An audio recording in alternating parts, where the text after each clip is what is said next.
Olá pessoal, tudo bem? Eu me chamo Mariana e esse é mais um vídeo do canal dedicado à disciplina de resistência dos materiais. No vídeo de hoje a gente vai comentar um pouquinho, tá, sobre a resolução da atividade complementar da AV1. Tá? A gente vai fazer passo a passo aqui para você poder identificar o que você pode ter errado e poder corrigir até a data da prova, certo? A atividade complementar ela tinha apenas uma questão que dizia o seguinte: para a viga o carregamento mostrado, determine, alternativa A, o momento fletor em kNm no ponto C, que está localizado exatamente no meio da viga, as máximas tensões flexivas, trativas e compressivas em megapascal, considerando o perfil em T. Inclusive, esse perfil em T, pessoal, ele também deu na questão, daqui a pouco eu mostro para vocês, tá? Deu certinho com todas as cotas, para a gente poder calcular centroide, momento de inércia, né? E tudo que a gente precisa calcular para poder descobrir essas máximas tensões trativas e compressivas. E por último, na alternativa C, ele pedia para a gente calcular as deformações nos apoios em milímetro, né? Sabendo que é uma seção transversal circular, tem um diâmetro de 10 milímetros e tem um comprimento de 5 centímetros e é fabricado em alumínio, né? Ele traz aí o módulo de elasticidade do alumínio, né, do valor de 70 gigapascal.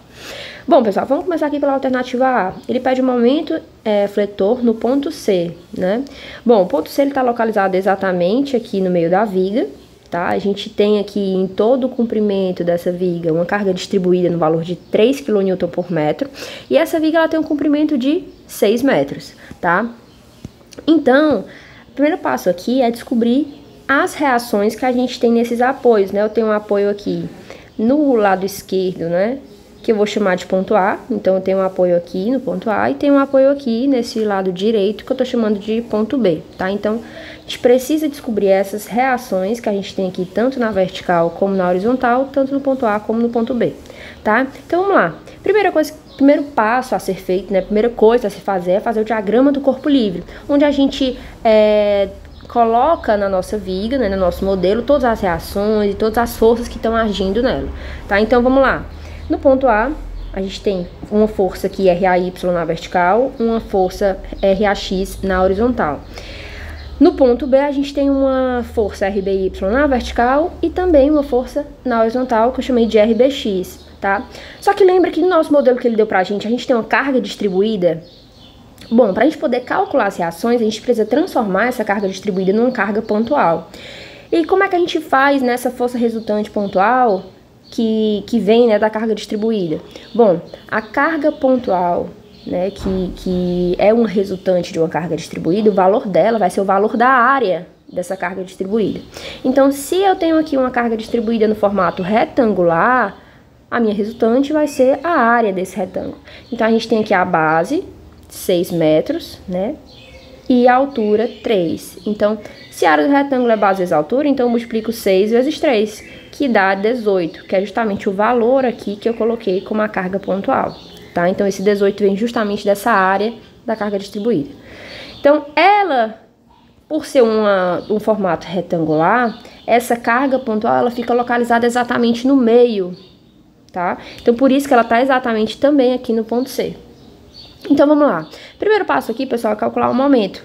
Eu posso escolher tanto o ponto A como o ponto B para fazer o momento. Aqui eu escolhi fazer o momento em B. O que é que isso significa? Que aqui no ponto B eu estou considerando agora ele como um ponto fixo, tá? E eu vou observar quais são as forças que fazem rotação, né, que provocam o momento nesse ponto B. Então, se o meu ponto B eu estou dizendo que é fixo, então eu tenho duas forças aqui que promovem momento, né, promovem rotação. Eu tenho aqui o 18, que faz uma rotação no sentido anti-horário. Aqui eu estou considerando o anti-horário como positivo, tá? E eu tenho uma força aqui, RAY, que também está provocando rotação, né? Também está gerando momento no sentido horário, tá? Então, eu estou considerando aqui horário negativo. Lembra que momento é força vezes uma distância? Então, eu tenho aqui a força, tenho o sinal, né? Porque aqui, como eu falei, anti-horário positivo. E eu preciso saber a distância. Que distância é essa? A distância dessa força até o meu ponto fixo. Ou seja, do meu 18 até o ponto B. Nesse caso aqui é metade de 6, metade do comprimento total, tá? Então, por isso que eu coloquei, ó, mais 18 vezes 3. Próxima força que está provocando o momento é o RAY. Lembra que eu falei que a rotação que ele está fazendo é no sentido horário negativo? Então, vai ser menos RAY, né? Força vezes a distância do RAY até o ponto B, ou seja, todo o comprimento aqui do vão, que é 6. que foi o que eu coloquei aqui, ó, menos RAY vezes 6. Se eu não tenho mais nenhuma força que provoca rotação, provoca momento, eu igualo todo mundo a zero. E aí, ó, fazendo a multiplicação, 18 vezes 3 é 54, como aqui o sinal é positivo, permanece positivo aqui embaixo, tá? E RAY vezes 6 vai dar 6RAY, tá? Igual a zero. Preciso saber, pessoal, a única incógnita, né, que eu tenho nessa equação aqui é o RAY. Então, para saber o valor dele, isolo ele. Aqui ele está negativo, eu passo ele para o outro lado, ele fica positivo. Esse 6 aqui que estava multiplicando, ele volta para cá dividindo. Então, fica 54 sobre 6, que dá 9 kN, tá? Então, essa força vertical em Y é 9. Isso no ponto A. Agora, para descobrir a reação que eu tenho no ponto B, eu faço o somatório das forças na vertical. Estou considerando aqui que tudo que está para cima é positivo e tudo que está para baixo é negativo. Então, eu tenho 3 forças na vertical. Eu tenho RAY, 18 e RBY. Lembra? Tudo que está para cima é positivo, tudo para baixo é negativo. Então, mais RAY menos 18 mais RBY. Se não tenho mais nenhuma força na vertical, igual a zero. Foi isso que eu fiz aqui, tá? Lembra que eu descobri o valor de RAY? Então, eu substituí ele aqui, ó. RAY é igual a 9, então substituí o RAY por 9. E aí, a minha única incógnita que fica na minha equação é o RBY, tá? Então, eu faço essa continha aqui, eu descubro o valor de menos 9, como tá negativo, tenho que isolar o RBY, né? Então, vai ficar positivo quando eu passar para o outro lado, certo? Então, descubro aqui, então, que minha reação em Y no ponto B também é 9. Mas, gente, isso já era de se esperar. Por quê? Porque como eu tenho simetria na minha viga, né, na minha peça, no meu modelo, tudo que eu tenho pro lado esquerdo, eu também tenho aqui no lado direito. Então, essa carga aqui, que era pontual, aqui exatamente no meio, vai distribuir-se igualmente tanto para o ponto A como para o ponto B. Então, já era esperado, né, metade 18 para o ponto A e metade 18 para o ponto B. Mas, de qualquer forma, se a sua peça não tiver simetria, a gente, né, vai ser necessário fazer esse mesmo procedimento, esse mesmo passo a passo. Se você não se sentir confiança, né, no peça de modelo simétrico, faça para poder fazer a conferência, tá? Então, eu descobri as reações e agora tenho que descobrir o que ele pediu de fato, né, o momento. Que eu só consigo descobrir de fato com as reações. Então, gente, como é que eu descubro o momento? Ele não quer um momento no ponto C? Esse ponto C não está localizado exatamente no meio da viga? Então, eu utilizo o método das seções e faço um corte aqui no ponto C para descobrir qual é o momento que está ali naquele ponto. Então, eu fiz aqui um corte, tá? Aqui é o ponto C. E aí, eu tenho do lado esquerdo o ponto A, tá? Lembrando, uma coisa que eu acabei não falando ainda. Lembra que tanto no apoio A como no apoio B eu tenho aqui duas reações na horizontal? Elas são iguais a zero, tá? Porque a gente não tem nenhuma força na horizontal. Então, para que tenha equilíbrio, elas têm que ser igual a zero, tá? Então, a gente até desconsidera usar L e fazer o somatório dos esforços na horizontal. Mas se, no modelo que você estiver fazendo, no exercício, tiver alguma força agindo na horizontal, você calcula nessas reações. Então, vamos lá. A gente tem aqui, né, de novo, a reação AY, e a gente continua tendo aqui um trecho de carga distribuída. Mas lembra que eu fiz o corte no meio? Então, essa carga distribuída, ela não veio toda. Eu tô vendo só uma parte dela. E lembra que eu falei que a carga distribuída, para poder calcular, eu tenho que transformar ela numa carga pontual. E lembra que a resultante, né, esse valor da carga pontual é a área da minha carga distribuída? Então, agora, eu calculo também a área dessa carga distribuída. Então, eu tenho a altura, continua a mesma, 3, né, que já vem aqui, ó, da carga, certo?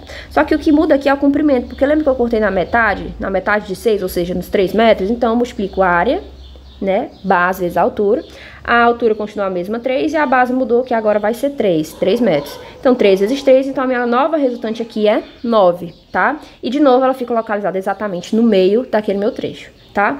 Então, vamos lá. Lembra que eu cortei aqui no ponto C? Então, nesse ponto, eu tenho aqui um cortante C e um momento em C. E é justamente esse momento em C que eu quero descobrir o valor dele, tá? Então, vamos começar aqui calculando esse momento, tá? Para que tenha equilíbrio, o somatório desse momento no ponto C tem que ser igual a zero. Lembra que eu tô calculando, né? Tô considerando para anti-horário positivo e horário negativo. Então, vamos ver quais são as forças que provocam o momento nesse ponto C, tá? Imagina que esse ponto C aqui é fixo.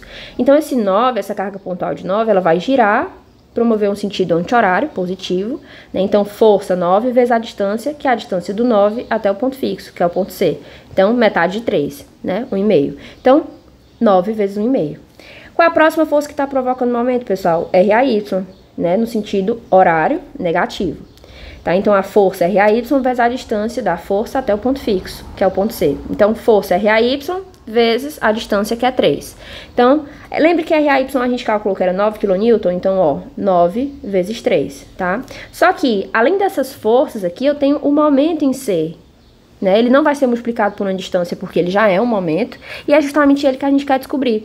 Então, como ele tá girando aqui no sentido anti-horário, coloquei aqui mais MC, tá? Não tendo mais nenhuma força que provoca o momento, igualo todo mundo a zero, tá? E faço as devidas multiplicações. 9 vezes 1,5, 13,5. E menos 9 vezes 3, menos 27, tá? Então, como eu quero descobrir o momento em C, ele é a única incógnita que eu tenho na minha equação, eu isolo ele. Então, quando eu isolo ele, eu faço essa continha aqui, né? Vai dar menos 3,5. Esse menos 3,5 passa para o outro lado positivo. Então, eu tenho aqui, descobrindo, né, agora, que o meu momento em C é 3,5 kN. Então, a alternativa A a gente já conseguiu descobrir, tá?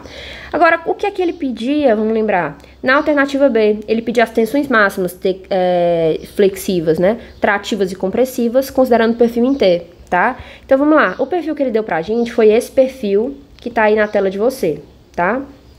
Esse perfil, como ele bem fala na questão, né? Ele é um perfil em T.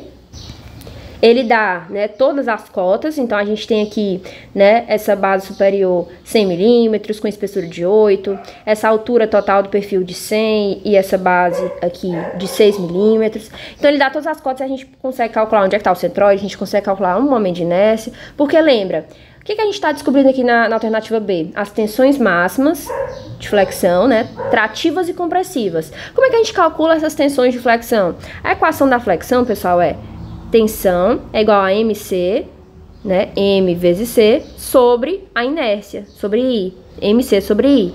O momento a gente descobriu agora, tá, que foi 3,5 kN. Esse C aqui, pessoal, ele é a altura da minha região de tração e de compressão. Então, o que que muda da tensão de tração para a tensão de compressão é justamente esse C, porque eu tenho uma altura, né, para a minha região trativa e eu tenho uma altura diferente para a minha região compressiva, tá? Então, o momento e a inércia aqui para os dois vão ficar iguais. O que vai mudar de um para o outro é o C. E aí a gente vai calcular o centroide agora aqui para a gente poder descobrir qual é o valor dessa altura para o C tração e para o C compressão, certo? Então, vamos lá. A gente tem um perfil em T. Só que aí a gente tem as inércias conhecidas para algumas figuras geométricas, como, por exemplo, pro retângulo, tá? Então, como eu tenho um perfil em T aqui, eu consigo dividir ele em dois retângulos, né, em duas figuras geométricas conhecidas, e a gente calcula a inércia de cada um e soma, tá? Então, vamos lá. Começando agora pelo centroide, tá? Como é que a gente calcula esse y barra, né, pra gente descobrir o centroide geral do meu perfil? A gente tem que é o somatório da multiplicação entre o y e a área de cada retângulo, dividido pelo somatório das áreas. Ah, Mariana, não entendi. Vamos fazer na prática, tá? Então, olhando aqui, ó, observe. Eu chamei esse retângulo superior aqui de retângulo 1, tá? E chamei o retângulo inferior aqui, que tá na vertical, de retângulo 2, certo?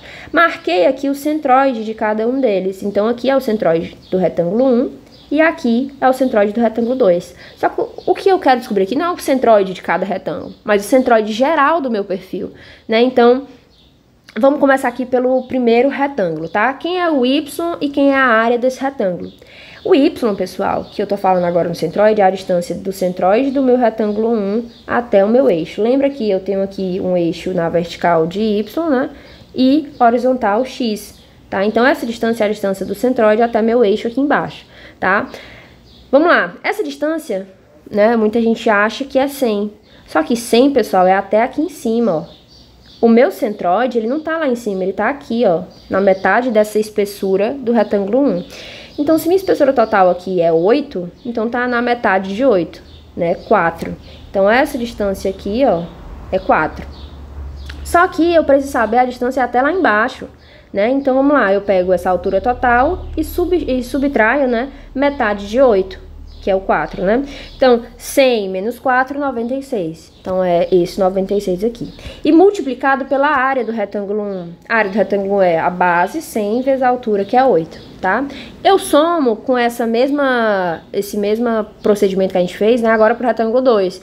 Então, o centroide do retângulo 2 até o meu eixo x é o y, tá?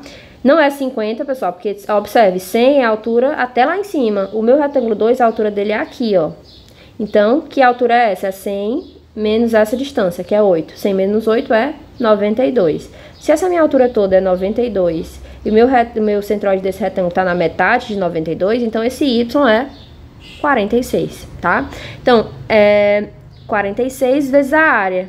Quem é a área do retângulo 2? É o 96, é essa altura total aqui, na verdade 92, essa altura total aqui, multiplicado pela base, né, que é 6. Então, 92 vezes 6 dá 552. Dividido, né, tudo isso dividido pelo somatório das áreas, ou seja, a área do retângulo 1 mais a área do retângulo 2. E aí eu descubro que meu y barra, né, meu centroide geral do meu perfil, ele fica na altura de 75,586, ou seja, exatamente nesse ponto aqui, onde ele marca o centroide, tá? Então, vou desenhar aqui uma linha, tá? Observe, tudo que tá aqui embaixo, né? Toda essa região abaixo da minha linha neutra, eu tenho região trativa, né? Então, essa altura aqui vai ser a altura do meu C-tração. E tudo que tá em cima da linha neutra é uma região compressiva, né? Então, essa altura é o meu C, compressão, tá? Então, vamos lá. A altura de tração é justamente a altura do meu y barra, é a altura da minha linha neutra, que foi descoberto já, né? Já encontrei 75,586. Então, C tração é 75,586. Agora, como é que eu faço para descobrir o C compressão? Eu pego a altura total, que é 100, menos o C tração, e aí fica sobrando justamente essa altura aqui em cima, tá? Então, é essa subtração. Então, já consegui encontrar o C tração, já consegui encontrar o C compressão e já tem o momento, né? Então, tem o momento, tem o C tração. Falta encontrar aqui, para calcular a tensão, a inércia. Como é que a gente calcula a inércia, pessoal? Para um retângulo, né, a gente tem BH3 sobre 12. Então, a gente soma, né, esse BH3 sobre 12 mais a área e a distância ao quadrado. Lembra que eu separei meu perfil em dois retângulos? Então, faço a inércia do retângulo 1 e somo com o do retângulo 2. E eu descubro a inércia total, tá? Então, vamos lá. Lembrando, aqui é para o retângulo 1, então por isso que eu considerei aqui área 1 e distância 1. E aqui é para o retângulo 2, por isso que eu chamei aqui de área 2 e distância 2, tá? Então, agora, olhando para o retângulo 1 primeiro. Quem é a base, quem é a altura do retângulo 1? A base é 100 e a altura é 8. Então, aqui, ó, 100 vezes 8 ao cubo sobre 12. Mais a área vezes a distância 1 ao quadrado. Quem é a área do retângulo 1? Calculei aqui, ó. A base é 100 vezes 8, 800. Agora, quem é essa distância 1, pessoal? A gente tem uma forma de calcular mais rápido, né? Essas distâncias, tá? Lembrando que eu tenho a distância 1 e a distância 2. Quem são essas distâncias? Vamos lá. Existe uma forma fácil de calcular ela, eu pego o y do retângulo 1 e subtraio do y barra. Então, descubro o valor de 20,414.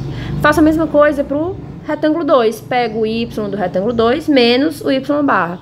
Ah, Mariana, 46 menos 75,586 vai dar negativo. Então, faz o inverso, né? Pego 75 e subtrai o y2, tá? Então, eu descubro aqui que a distância 2 é 29,586, tá? Lembrando que esse valor é ao quadrado, tá, gente? Então, substituindo aqui o D1, ó, elevei ele ao quadrado. Agora, eu faço o mesmo procedimento para descobrir a inércia do retângulo 2. Então, quem é a base, quem é a altura do retângulo 2? A base é 6 e a altura é 92, né? Que é essa distância aqui. Então, 6 vezes 92 ao cubo sobre 12. Mais a área 2, né? Que é 6 vezes 92, que é 552. Multiplicado pela distância 2 que a gente calculou agora há pouco, né? Mostrei pra vocês como é um jeito fácil de calcular. Então, eu elevo ao quadrado. Lembrando, as minhas cotas aqui, elas estão em milímetro, correto? Então, minha inércia aqui vai dar em milímetro a quarta. Só que eu não sei se você tá lembrando, tá? Atenção quando eu vou calcular, para que ela resulte, né, no valor em Pascal, que é o que ele pede lá, né, megapascal, a gente precisa adicionar aqui o momento em Newton-metro, esse C, né, em metro, e essa inércia em metro a quarta, tá? Então, se minha inércia aqui tá dando milímetro a quarta, porque minhas cotas estão em milímetro, eu preciso transformar. Então, eu transformo de milímetro a quarta para metro a quarta. Então, aqui eu já transformei, já posso substituir direto, tá? Então, vamos lá. Se eu já tenho o momento, se eu já tenho o C e eu já tenho a inércia, é só substituir. Então, vamos lá. Começando aqui pela tensão trativa, né, de tração. Substituo o momento. Lembra que deu 3,5 kNm? Agora, você lembra que eu preciso adicionar aqui em Newton-metro? Então, multiplico por 10 a terceira para transformar, tá? Lembra que o meu C de tração deu em milímetro? então eu multiplico por 10 a menos 3 para transformar para metro. E minha inércia, lembra que eu já tinha transformado? Aqui, ó, o valor já tá em metro a quarta, então eu só faço substituir.